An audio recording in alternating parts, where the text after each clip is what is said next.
ब्रह्मा जी से उत्पत्ति और विष्णु जी से स्थिति और शिव जी से संहार, जो कुछ भी हो रहा है इसका निमित्त कारण तो मैं ही हूं, पर मैं इनके सामने नहीं आता, इनसे अलग रहता हूं। अब आगे चलते हैं, देखिएगा अध्याय नंबर 7 और श्लोक नंबर आपने 12 पढ़ लिया। और भी जो सतोगुण से उत्पन्न होने वाले भाव हैं, यानी सचिथि, और रजोगुण जो ब्रह्मा से सृष्टि उत्पत्ति, और तमोगुण शंकर से जो संहार होता है, उन सब को मुझसे ही होने वाले हैं ऐसा ही जान, परंतु वास्तव में इनमें मैं और वे मुझ में नहीं है, इनसे बाहर है ये। अब 13वें में कहा है कि गुणों के कार्य रूप सात्विक राजस और तामस, इन तीनों प्रकार के भाव से, यानी इन्हीं के ऊपर आसक्त ये सारा संसार प्राणी समुदाय मोहित हो रहा है, इन तक सीमित है, ब्रह्मा विष्णु महेश तक। इन तीनों गुणों से, रजगुण ब्रह्मा, सदगुण विष्णु, तम गुण शिव जी से परे मुझ अविनाशी को नहीं जानता। ये कहते हैं इनसे ऊपर हूं मैं, अलग हूं। अब आगे देखो, अब 14वें में कमाल कर दिया, श्लोक नंबर 14 7वें अध्याय का। क्योंकि यह अलौकिक अर्थात अति अद्भुत त्रिगुणमयी मेरी माया, रजगुण ब्रह्मा, सतगुण विष्णु, तम गुण शिव जी के द्वारा फैलाया गया ये जाल, ये बड़ी दुस्तर है, बड़ा खतरनाक है। जो पुरुष केवल मुझको निरंतर भजते हैं वे इस माया को ब्रह्मा विष्णु महेश से ऊपर उठ जाते हैं, उल्लंघन कर जाते हैं। यानी जो ब्रह्म से लाभ होता है वो ब्रह्मा विष्णु महेश के लाभ से अधिक स्वर्ग प्राप्ति होती है। अब यहाँ कहते हैं 15वें श्लोक में कमाल कर दिया, 7वें अध्याय के गीता जी में, माया के द्वारा जिनका ज्ञान हरा जा चुका है, रजगुण ब्रह्मा, सतगुण विष्णु और तमगुण शिव जी रूपी इस त्रिगुणमयी माया द्वारा जिनका ज्ञान हरा जा चुका है, जो केवल इन्हीं की भक्ति तक सीमित है, इनसे आगे किसी की सुनना नहीं चाहते। आसुर स्वभाव, राक्षस स्वभाव को धारण किए मनुष्यों में नीच और दूषित कर्म करने वाले मूढ़ लोग, मूर्ख, माम न प्रपदंते, मुझको नहीं भजते, यानी जो ब्रह्मा विष्णु महेश तक की भक्ति में लगे रहते हैं, उनके बारे में क्या बताया है कि असुर स्वभाव को धारण किए हुए मनुष्यों में नीच और तरह के जो और दूषित कर्म करने वाले मूर्ख लोग, आत्माओं, परमात्मा ने 600 वर्ष पहले कहा था, 3 देव की जो करते भक्ति उनकी कदे ना हो मुक्ति। और गीता जी ने तो इनको क्या संज्ञा दे दी आपके समक्ष है। इस ब्रह्मा विष्णु, रजगुण ब्रह्मा, सतगुण विष्णु, तमगुण शिव जी के पुजारियों को, राक्षस स्वभाव को धारण किए हुए मनुष्यों में नीच दूषित कर्म करने वाले मूर्ख, 4 गाली इकट्ठी दे रखी गीता जी में। दास नहीं कह रहा, अपने सदग्रंथ कह रहे हैं जिनको हम श्रोधार्य मानते हैं। अब ये कौन है आगे और क्लियर हो जाता है। देखिए, ये कहता गीता ज्ञानदाता कि मेरी भक्ति भी ना करते। आगे देखो, अब 7वें अध्याय का 20वें श्लोक में और कंसेप्ट क्लियर किया है। उन भोगों की कामना द्वारा जिनका ज्ञान हरा जा चुका है, ब्रह्मा विष्णु महेश से मिलने वाले अस्थायी लाभों से, जैसे रावण ने सोने की लंका बना ली और के चला उसके साथ, शर्मा मार लिया लंका ने।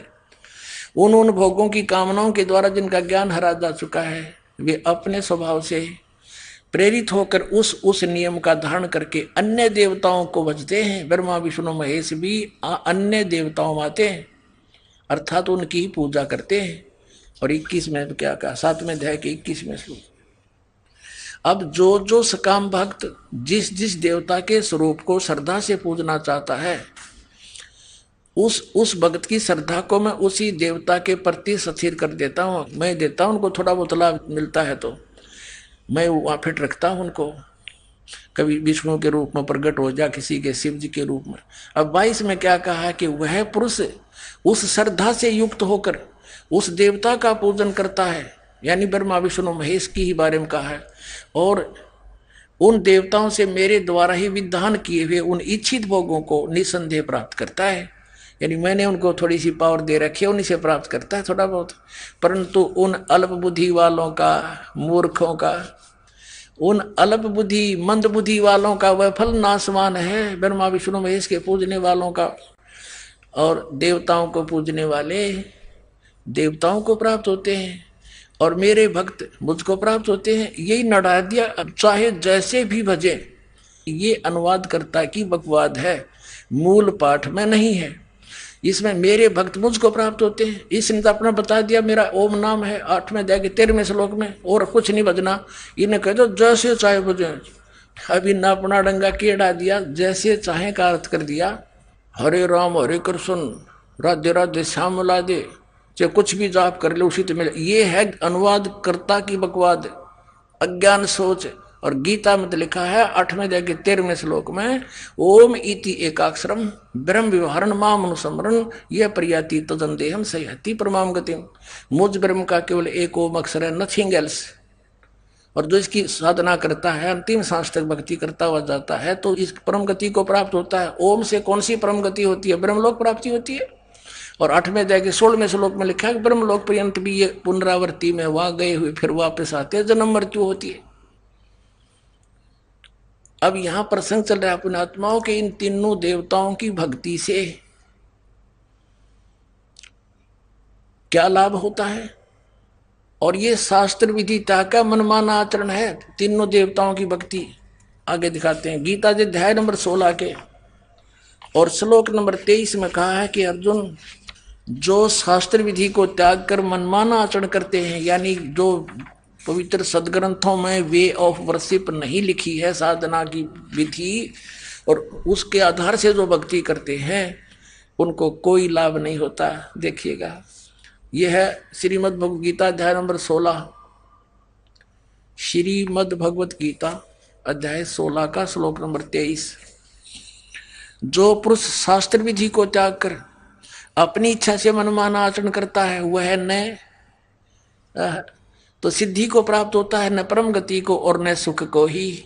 24वें श्लोक में 16वें अध्याय के में कहा है, इससे तेरे लिए कर्तव्य और अकर्तव्य की अवस्था में जो कर्म करने चाहिए भक्ति के, जो ना करने चाहिए, शास्त्र ही प्रमाण है। किसी की दंत कथा पर विश्वास मत करना।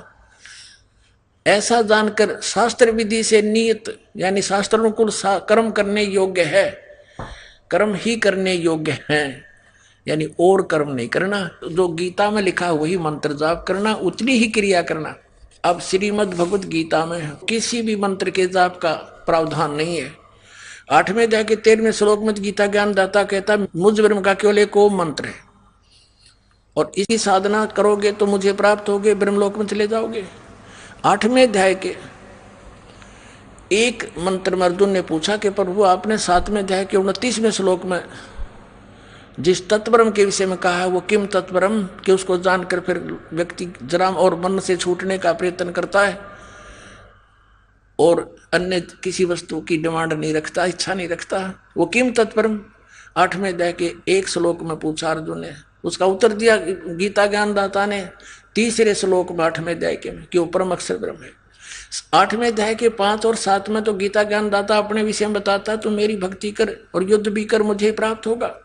8वें अध्याय के 8, 9, 10 श्लोक में उस परम अक्षर ब्रह्म के बारे में जानकारी बताई है कि उसकी भक्ति करेगा तो उसको प्राप्त होगा, जहां जाने के बाद फिर लौट कर कभी संसार में नहीं आते। अपने विषय में गीता ज्ञानदाता कहता 4थे अध्याय के 5वें श्लोक में और 9वें में, 2रे अध्याय के 12वें श्लोक में, 10वें अध्याय के 2रे श्लोक में कि अर्जुन, तेरे और मेरे बहुत जन्म हो चुके, तू नहीं जानता मैं जानता हूं। इसे सिद्ध है कि इसकी भक्ति करने वाले भी जन्म मृत्यु में रहेंगे। तो इसलिए इसने कहा कि 18वें अध्याय के 62वें श्लोक में कि तू सर्वभाव से उस परमेश्वर की शरण में जा, परम अक्षर ब्रह्म की शरण में जा, उसकी कृपा से तू परम शांति को और सनातन परम धाम को प्राप्त होगा। 15वें अध्याय के 1 से लेकर 4 में और 16 और 17 में ये 3 पुरुष बताए हैं, सरपुरुष, अक्षर पुरुष और परम अक्षर पुरुष। सरपुरुष और अक्षर पुरुष ये तो व्यर्थ बताए हैं। उत्तम पुरुष तो अन्य परमात्मा इति उदाहरते 15वें अध्याय के 17वें श्लोक में कहा कि उसी वो है सर्वशक्तिमान परमात्मा, वो वास्तव में विनाशी है, वही वास्तव में पूज्य है। और 15वें अध्याय के 4थे श्लोक में कहा कि तत्वदर्शी संत की प्राप्ति के उपरांत परमेश्वर के उस परम पद की खोज करनी चाहिए, जहां जाने के बाद फिर लौटकर कभी संसार में नहीं आते, और केवल उसी की भक्ति करो, अन्य की नहीं। अब यहाँ प्रसंग चल रहा है कि 16 में अध्याय के 23-24 में कहा है कि जो शास्त्र विधि को त्याग कर मनमाना आचरण करते हैं उनको कोई लाभ नहीं होता। और फिर ये कंसेप्ट क्लियर कर दिया 7 में अध्याय के 12 से लेकर 15 और 20 से लेकर 23 तक कि इन तीनों देवता रजगुण ब्रह्मा, सतगुण विष्णु, तमगुण शिव जी की पूजा करते हैं। ये इनका फल नाशवान है, ये मूर्ख हैं, राक्षस स्वभाव को धारण किए मनुष्यों में नीच दूषित कर्म करने वाले हैं। और यहाँ लिखा कि जो शास्त्र विधि को त्याग कर मनमानी पूजाएं करते हैं, इन तीनों गुण की पूजा आन उपासना के अंदर है, मनमाना आचरण है, इनको इष्ट रूप में पूजना ये पूजा कहलाती है, तो उनका कोई लाभ नहीं होता। अब 17वें अध्याय के प्रथम श्लोक में अर्जुन ने पूछा कि भगवान मान लिया आपकी बात कि जो शास्त्र विधि त्याग कर और मनमानी शास्त्र विरुद्ध साधना करते हैं उनका स्वभाव कैसा होता है, किस किस की पूजा करते हैं। इसमें बताया है कि जो शास्त्र विधि त्याग कर भी जो पूजा में लगे हुए हैं भोली आत्माएं, जो अच्छी आत्मा है, नेक आत्मा है, वो तो इन देवताओं की पूजा करते हैं, ब्रह्मा विष्णु महेश की। और दूसरे जो उससे निम्न स्तर के हैं वो पूजते भैरव भूत बेतालों को, जंतर मंत्र फू फा सेवड़े पेवड़े बनकर अपना जीवन नष्ट कर देते हैं। तो ये देखिएगा 17वां अध्याय आप पढ़ोगे जब समझ में आओगे। सप्तदशो 7वां अध्याय प्रथम श्लोक में पूछा, हे कृष्ण, क्योंकि अर्जुन तो उसको कृष्ण मान रहा था, जो मनुष्य शास्त्र विधि को त्याग कर श्रद्धा से युक्त हुए देव आदि का पूजन करते हैं, यानी ब्रह्मा विष्णु महेश की जो पूजा करते हैं, उनकी स्थिति फिर कौन सी है, सात्विक है अथवा राजसी है या तामसी है। अब ये काल बोला गीता ज्ञानदाता कहता है कि मनुष्यों की वह स्वभाव से उत्पन्न श्रद्धा सात्विक और राजसी और तामसी ऐसे 3 प्रकार की होती है, उसको मुझसे सुन। तीसरे में कहा है, हे भारत, सभी मनुष्यों की श्रद्धा उनके अंतःकरण के अनुरूप होती है, यह पुरुष श्रद्धा में, और इसलिए जो पुरुष जैसी श्रद्धा वाला स्वयं है वैसा भी वह वही वैसा ही है। अब यहाँ चौथे में बताया 17वें अध्याय के में कि सात्विक पुरुष अच्छी आत्मा देवों की पूजा करते हैं, है तो वो शास्त्र विरुद्ध है, तो कति अज्ञान व्यर्थ है वो भी, लेकिन ये तो सिर्फ न्यों बता रहा किसे आदमी किसकी पूजा करते हैं, किस स्वभाव के हुए। अच्छी आत्मा के हो देवी देवताओं तक की पूजा करते हैं, रजगुण ब्रह्मा सतगुण विष्णु तमगुण शिव जी तक इनकी पूजा करते हैं। तो पुण्यात्मा आगे आप पढ़ लेना, ज्यादा ना पढ़ाकर यही लाना चाहता था दास। फिर भी ये क्या बताते हैं, ये शास्त्र विधि त्याग कर तो ये सात्विक लोग होते हैं, देवताओं की पूजा करते हैं अच्छी आत्माएं। फिर आगे पढ़ाता हूँ आपको, देख लेते हैं। चौथा आप पढ़ रहे हो 17वें अध्याय का। सात्विक पुरुष देवों की पूजा करते हैं, राजस यक्षों की और राक्षसों की, राजस पुरुष। अन्य तामस मनुष्य हैं, वे प्रेत और भूत गणों को पूजते हैं। 5वें में क्या कहा है, जो मनुष्य शास्त्र विधि से रहित है, शास्त्र विधि त्याग का, क्योंकि गीता में कहीं तप करने का नहीं लिखा है। जैसे विष्णु जी भी घोर तप करता था और गीता मना के रखा, ये कहें कि विद्वान थे। अब Shrimad Bhagavad Gita is the god given knowledge, पूर्ण परमात्मा ने दिया था इसको, ब्रह्म को, इनके पिता को, और इन्होंने वेद का भी कोई नहीं ज्ञान, ब्रह्मा विष्णु जी ने। आपने देवी पुराण में पढ़ा,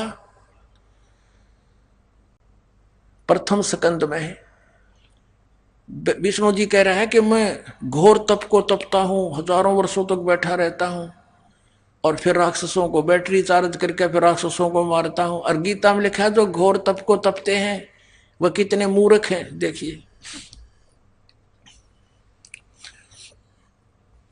17वें अध्याय का 5वां श्लोक, जो मनुष्य शास्त्र विधि से रहित घोर तप को तपते हैं, ये तप तपना भी, घोर तप तपना भी शास्त्र विरुद्ध है। दंभ और अहंकार से युक्त, कामना शक्ति और बल के अभिमान से युक्त। 17वें अध्याय के 6 श्लोक में शरीर रूप से सतीत भूत समिता यानी प्राणियों को और अंतःकरण में सतीत मुझ परमात्मा को भी वो कष्ट करने वाले हैं, दुखी करने वाले हैं। उन अज्ञानियों को असुर स्वभाव के जाने, कति क्लियर कर दिया। अब इससे क्या सिद्ध हुआ? श्रीमद् भगवत गीता में ये स्पष्ट हो गया, इन तीनों गुण की भक्ति में ये भूल पड़ो संसारी, कहे कबीर निज नाम बिना कैसे उतरो पार। हरे राम हरे कृष्ण राधे राधे श्याम मिला दे, एवं नमः ओम श्री सतगुरुदेव एवं नमः, ये इस तरह के मनमुखी साधनाएं हैं, शास्त्र विधि के विरुद्ध है ये मंत्र। अब इसमें स्पष्ट हो गया है, परमात्मा ने कहा था तीन देव की जो करते भक्ति उनकी कदे ना हुआ मुक्ति। अरे पवित्र श्रीमद् भगवत गीता ने स्पष्ट कर दिया कि इन तीनों देवताओं की भक्ति करते हैं, वो है तो शास्त्र विरुद्ध है। और राक्षस स्वभाव को धारण किए मनुष्यों में नीच दूषित कर्म करने वाले मूर्ख, ये ब्रह्म कहता है मेरी भक्ति भी ना करते। अब इनको ऐसा क्यों कहा? जैसे एक बार श्री ब्रह्मा रजगुण की भक्ति की थी हिरण्यकशिपु ने, रजगुण ब्रह्मा जी की, और सिद्धि प्राप्त करके भगवान बन बैठा, अपने ही पुत्र प्रहलाद का शत्रु बन गया। और वो जुल्म गुजारे उस पुण्यात्मा के साथ, पिता होकर भी शर्म नहीं आई उस अहंकार के भूखे तीनों गुणों के उपासक ने। ऐसे जुल्म की राक्षस कहलाया और कुत्ते वाली मौत मारा गया। भगवान ने आकर उसकी छाती पाड़ी, पेट पाड़ के गिर दिया। अब तमोगुण भगवान शंकर की पूजा की थी रावण ने, आपके समक्ष है। और जो वर्तमान के शिव के पुजारी एक सोमवार का व्रत रख के थोड़ी बहुत मंत्रमाला करके नहीं सोचा पता नहीं क्या प्राप्ति कर लेंगे। अब रावण जैसी भक्ति वर्तमान का कोई भी नहीं कर सकता। यहां से धड़ काट के, यहां से काट के 10 दोनों भुजा से समर्पित कर दिया था। और जैसा किया वैसा ये दे सकते हैं भगवान, वैसा ही इसको दे दिया।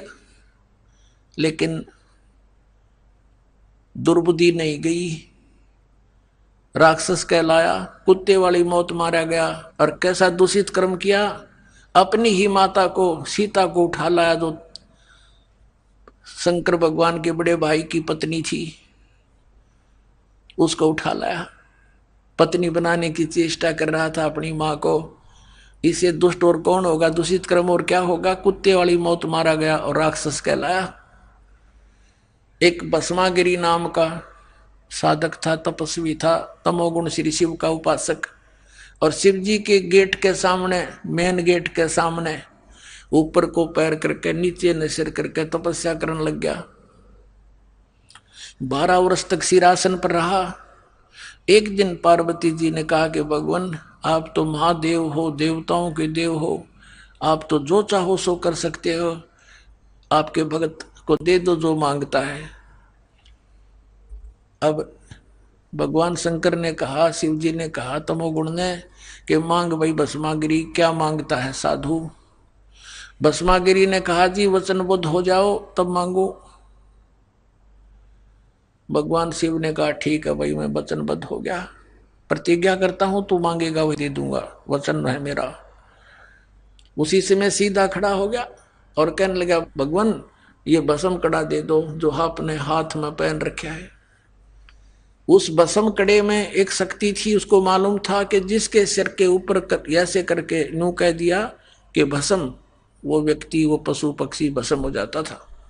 अब जो ही भगवान शंकर ने वचनबद्ध होने के कारण वो अपना प्रिय कड़ा भी दे दिया, ये सोचकर कि साधु संत है, जंगल में रहता है, हिंसक पशुओं से बचने के लिए, राक्षसों से बचने के लिए ले रहा होगा, दे दिया। जो ही कड़ा हाथ में आया और एकदम ठाके मारकर हंसने लगा कि शंकर होले होशियार, तुझे मारूंगा और पार्वती को अपनी पत्नी बनाऊंगा। हा हा हा। अब उसने न्यू किया, शंकर भगवान जान गया कि तो एकदम चेंज हो गया सारा, इसका तो हाव भाव बदल गया नीच का। भगवान शंकर ने डांक ठोक दी, फुल स्पीड तक भाग लिया, 100 की स्पीड तक। आगे आगे भगवान और पीछे पीछे पुजारी, जा खखाट पट्या। तब परमात्मा ने आके रजा करी, उनके शंकर जी के और उस पुजारी के बीच में आकर पार्वती रूप बना के खड़े हो गए खुद परमात्मा। और वो तो पार्वती के लिए भाग ही रहा था, उसने सोचा चल दो बात कर लेता हूं पार्वती से, रुक गया। अब पार्वती रूप में परमात्मा ने कहा कि आप रुक जाओ, क्यों भागे जा रहे हो, आओ बैठो दो बात करेंगे। अब शंकर जी तो आपके निकट आ नहीं सकता, 100 किलोमीटर तो उड़ा नहीं डटे भी। अब वो निश्चिंत होकर खड़ा हो गया। पार्वती रूप में प्रभु ने कहा कि मुझे कुछ डांस करके दिखा ताकि मेरा मन प्रसन्न हो, आपको पसंद करूं। वो कहने लगा मैंने नाचना तो ना आता, मैं साधु संत, मैंने तपस्या की है। तो पार्वती रूप में भगवान ने कहा कि मैं सिखाती हूं तुझे, पहले डांस करके दिखा मुझे। इस हाथ को ऐसे कर, इस पैर को ऐसे कर, इसको ऐसे कर, इसको ऊपर ला, इसको नीचे कर। धीरे धीरे जिस हाथ में उसको कड़ा था वो सिर पर आ गया ना, तो उस बूढ़ी बूझ के जब कह दिया भस्म, वो भस्मा गिरी नष्ट हुआ। अब उस कड़े को लेकर विष्णु रूप धारण करके परमात्मा शंकर भगवान के से काफी आगे खड़े हो गए और कहा कहाँ दौड़ रहे हो। बोले नाथ कहाँ चले, शंकर जी कहाँ जा रहे हो, कि भाग ले विष्णु भाग ले, पीछे एक दुष्ट आ रहा है, उसने मेरे से धोखा किया है। तब विष्णु रूप में प्रभु ने कहा कि देखियो तेरा कड़ा मैं ले आया, उससे भाग, डरे मत, वो मैंने नाश मार दिया है। कि नहीं नहीं ये कोई और होगा, कि वही है, चिंता ना कर। दौड़ता दौड़ता पूछ रहा कैसे क्या कर दिया, कि मैंने उसको ऐसे ऐसे पार्वती रूप बनाया, उसके सामने खड़ा हो गया, उसको गंड हाथ नचा के, नाच नचा के, और उसको ऐसे किया जब वो मार दिया। शंकर भगवान ने कहा मुझे उसकी वो ऐसे दिखा दे, राख कहाँ सी जलिया है। वो ला के दिखा लिया ना कि यो पड़ा उसकी राख। जब कलेजे की धड़कन बंद हुई भगवान शिव जी की, जिसको अविनाशी कहा करते, अजरो अमर मृत्युंजय कालज सर्वेश्वर महेश्वर। बताओ, ये थे हमारे टीचर हिंदू धर्म के, नकली गुरु, मूर्ख बना रहे हमारे को हजारों वर्षों से। अपने आत्माओं, ये तो दो गुणों के पुजारियों का निर्णय हो गया किसे थे। राक्षस स्वभाव को धारण किए मनुष्यों में नीच दूषित कर्म करने वाले मूर्ख है। अब भस्मा गिरी जैसा नीच कर्म कौन करेगा, भगवान की पत्नी पे, और नीत खराब कर दिया अपनी माँ पे। तो इसे दुष्ट, गीता जी में कहा है, राक्षस स्वभाव को धारण किए। भस्मा असुर कहलाया, भस्मा राक्षस कहलाया, भस्मा गिरी से। अब सतोगुण श्री विष्णु जी के पुजारी वैष्णु धर्म, वैष्णु साधु होते हैं। एक समय हर की पैड़ी हरिद्वार के अंदर एक कुंभ के पर्व की, कुंभ के मेले की, त्योहार की पर भी लगी। हर की पैड़ियों पर वो पर भी लगनी थी, वहां स्नान करना था। तो सभी ये षटदल बोला है ना, 6 प्रकार के को, गिरी, पुरी, नागा, सन्यासी, वैष्णो, नाथ, ये षटदल कहलाते हैं। दल माने संख्या, अलग अलग ग्रुप, दल माने पूरा समूह।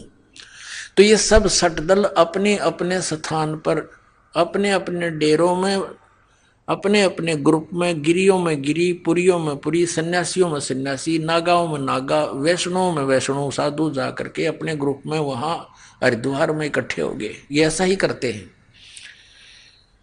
और जब स्नान करने का समय आता है उस समय ये सभी चल पड़ते हैं अपने मुखिया के पीछे पीछे। अपने अपने अलग अलग गिरियों का मुखिया अलग होता है, पुरियों का अलग, सन्यासियों का अलग, वैष्णव का अलग, नागाओं का अलग। ये नागा और गिरी, पुरी, सन्यासी और ये नाथ, ये सारे तमोगुण शिव के उपासक, सतोगुण विष्णु के उपासक, वैष्णव साधु। पहले नागा पहुंच गया पूरा ग्रुप, कोई हजारों की संख्या में, 50-60 हजार। और हर की पैड़ी पर नहाने के लिए पोजीशन पकड़ के पहले स्नान करने लगे। पीछे से आगे वैष्णव का समूह पूरा। वैष्णव ने आकर कहा कि हे सतोगुण वैष्णव, विष्णु के उपासकों ने कहा कि हे नागाओ, तुम पहले स्नान मत करना, प्रथम हम स्नान करेंगे, हम सर्वश्रेष्ठ हैं। नागा कहने लगे नहीं, हम सर्वश्रेष्ठ हैं, हम प्रथम स्नान करेंगे, हम त्यागी और बैरागी हैं, हम नी इच्छा रहते हैं, हम वस्त्र तक भी ग्रहण नहीं करते और हम सर्वश्रेष्ठ हैं, हम प्रथम स्नान करेंगे। अब वैष्णव साधु कहने लगे वो संत कि तुम काहे के श्रेष्ठ हो, हैं? तुम नंगे फिरते हो पशु की तरह, राख लपेटे रहते हो, आज तुम नहाने वाले बन गए, शरड फिरडो, टट्टी के हाथ भी ना धोते तुम, आज प्रथम स्नान करने पर तुल गए हो। अब इतनी बात से वो क्षुब्ध हो गए, कौन? नागा। भगवान भूल गए, वो कुंभ का मेला की पर भी भूल गए, उल्टे फिर गए एकदम। और उसने उनके बाल पकड़ लिए, उसने उनके गुट्टम गुट्टा, फिर तलवार निकाल लाए, तीर मारे एक दूसरे के, पूरी छुरी घोंप देने एक, यानी बुड़के भर भर काट खाए, कत्लेआम कर दिया। 25,000 ये त्रिगुण उपासक कटका भर गए वहां हर की पैड़ी हरिद्वार के अंदर। ओए होए। अब इसके विषय में सुख संवेद में कहा है, तीर तुपक तलवार कटारी जमदड़ जोर बदावे हैं, हर पैड़ी हर हेत न जाण्या वाजा तेग चलावे हैं, काटे शीस नहीं दल करुणा ये जग में साध कवावे हैं, जो जन इनके दर्शन को जावे उनको भी नरक पठावे हैं। ओए होए। 4 पंक्तियों में निर्णय दे दिया सुख संवेद में परमात्मा ने, कबीर भगवान ने, के तीर तुपक तलवार कटारी और डट के लठ बजावे हैं, जमदड़ जोर बजावे हैं, और हर पैड़ी हर हेत नहीं जाना। हर की पैड़ी कहें भगवान की छाती पे कत्लेआम कर डाला, हर पैड़ी हर हेत नहीं जाना, वहां जा तेग यानी तलवार चलावे हैं, और काटे शीस नहीं दल करुणा ये जग में साधक वावे हैं, इन्हें तुम संत भी कहते हो। और जो जन इनके दर्शन को जावे उनको भी नरक पठावे, उन भी ये पाठ पढ़ाओगे, ऐसे उनको बना देंगे। आज तक ये कैसा जुल्म करते रहे, हिंदू मुसलमानों को मार डालते हैं, इन्हीं के बहकाए हुए, और मुसलमान हिंदुओं का काट डालते हैं, और काजी और मुल्लाओं के बहकाए हुए। तो पुण्यात्माओं, जब तक हम तत्व ज्ञान से परिचित नहीं होंगे, हमारी ऐसे ही ये हमारी दुर्बुद्धि बनाए रखते हैं, हमारा दुरुपयोग करते हैं ये मूर्ख लोग अपने स्वार्थ के वास्ते, ये नकली गुरु। अब ये शराब ये पीवे और मांस ये खावें, सुल्फे ये पीवे, भांग ये पीवे, ये सन्यासी सरस्वती कमावें। तो यहाँ क्या बताया है कि हर पैड़ी हर हेत नहीं जाना वाजा तेग चलावे हैं, और काटे शीस नहीं दल करुणा दया नीन केंद्र। अरे न साधु कहो तुम, ये जग में साधक वावे हैं। तो ये तो लक्षण, ये तो बता दिया परमात्मा ने, गुण तीनों की भक्ति में ये भूल पड़ो संसारे, कहे कबीर निज नाम बिना कैसे उतरो पार। निज नाम यानी सत नाम के बिना, उस सच्चे नाम बिना पार कैसे होगे। अब जैसे गीता जी अध्याय नंबर 17 के श्लोक नंबर 23 में लिखा है कि ओम तत्सत इति निर्देश ब्रह्मण त्रिविध समर्थ है। सचिदानंद घन ब्रह्म के पाने की इस 3 मंत्र की साधना करनी होगी। 8वें अध्याय के 13वें श्लोक में गीता ज्ञानदाता कहता है कि ओम इति एक अक्षरम ब्रह्म व्यवहारण माम स्मरण ये प्रियाति तदन देहम सयाति परमाम गतिम। मुझ ब्रह्म का केवल एक ओम मंत्र है, जो इसका अंतिम श्वास तक सिमरण करता हुआ शरीर छोड़कर जाता है तो उस परम गति को प्राप्त होता है, जो ओम से मिलनी है। ओम से ब्रह्मलोक मिलेगा, ब्रह्मलोक में गए हुए प्राणी फिर वापस आते हैं। 8वें अध्याय के 16वें श्लोक में वहां पुनरावर्ती के अंदर है। तो उसके पाने के लिए तो केवल एक 3 मंत्र का जाप, इसके अतिरिक्त जो भी जाप करते हैं शास्त्र विधि को त्याग कर वो मनमाना आचरण है। फिर ऑप्शन छोड़ दिया है कि उस परम अक्षर ब्रह्म की पाने की पूरी complete worship, way of worship तत्वदर्शी संत बताओगा, उससे पूछ लो तो वो बताएगा फिर सबकी कैसी पूजा नहीं करनी। पूजा होती है इष्ट रूप में मानकर पूजा करना होता है, साधना मजदूरी कोई अन्य होता है। अब ये तो हो गया कि तीन देव की जो करते भक्ति उनकी कदे ना हो वह मुक्ति। 600 वर्ष पहले परमेश्वर ने कहा था ये बातें, ये ज्ञान बताया था। और आज इसका समर्थन उन सदग्रंथों ने किया जिनको हम एथेंटिक मानते हैं। तो वो क्या थे जो हमने ज्ञान दिया करते, वो नकली गुरु आज तक मूर्ख बना रहे आपको। पुण्यात्माओं जागो, समझो और मत भूत प्रेत बनो, सतलोक चलेंगे।